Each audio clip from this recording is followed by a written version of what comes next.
I don't have the thickest neck, but it has definitely grown a lot since I started training it. I've been building up my neck for a couple of years now, but I've really only started taking my neck training seriously in the past few months when I got back into grappling. And I recently started doing a different exercise that I much prefer to the standard lying neck curls. By the way, hey, if you're new here, I'm Matteo Marra. I've lost 50 pounds now twice in my life, and I've spent the last 8 years helping guys lose weight and get in shape using a simplified approach to nutrition and training. And if you've seen my videos before, then hey, welcome back. These regular plate neck curls were never very comfortable for me, and even though they grew my neck a ton, I just never really enjoyed them because they always felt awkward. So I was feeling lazy recently while I was supersetting my neck curls with some chest supported dumbbell rows, and I just did my neck curls on the incline bench instead of flattening it out, and that's how I've been doing them ever since. It just immediately felt so much better, and I think that's for two main reasons. The first reason is because it adds support for your thoracic spine or your mid-upper back. Normally when you do lying neck curls, it's really easy to get that mid-upper portion of your spine involved with the movement, and you end up flexing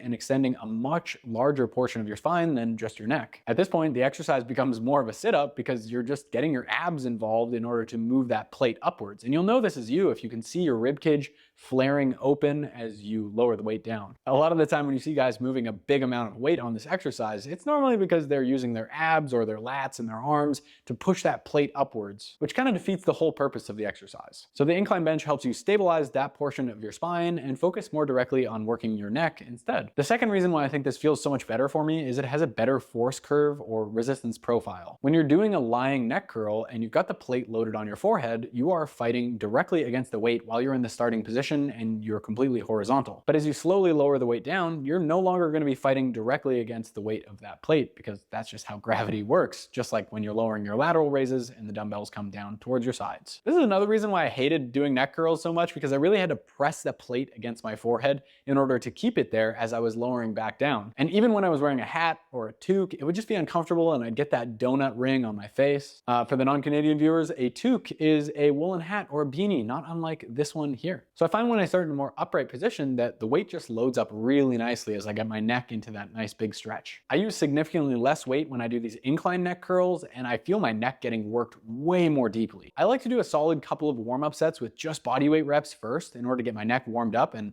I find that helps me avoid getting a stiff neck the day after. Then I'll do 2 or 3 sets of 10 to 20 reps, basically straight to failure. And then I'll do a few more reps of just the bottom half of the movement, going from all the way at the bottom to about halfway up, kind of like a lengthened partial. Then I'll remove the plate and bang out as many bodyweight reps as I can as a little drop set. If you plan on trying these, it might be worth starting with just bodyweight reps only in the first week. That'll just give you a chance to get used to the movement and the technique overall, and if you're relatively new to neck training in the first place, this is just going to be a nice little gradual introduction to loading up your neck. Then you can slowly add weight and reps gradually over time, and I think you'll find pretty quickly that it really doesn't take a lot of weight to really deeply work your neck. And over time, as your neck gets bigger and stronger, you can add more weight, more reps, and more overall work if you feel like you need to. Neck training is an ultra niche topic, so I'm not expecting this video to get a ton of views, but in any case, I'm going to be making more videos about my training because I've really fallen back in love with training recently, and I'm making faster muscle growth progress than I've probably ever made in my life, which is amazing. So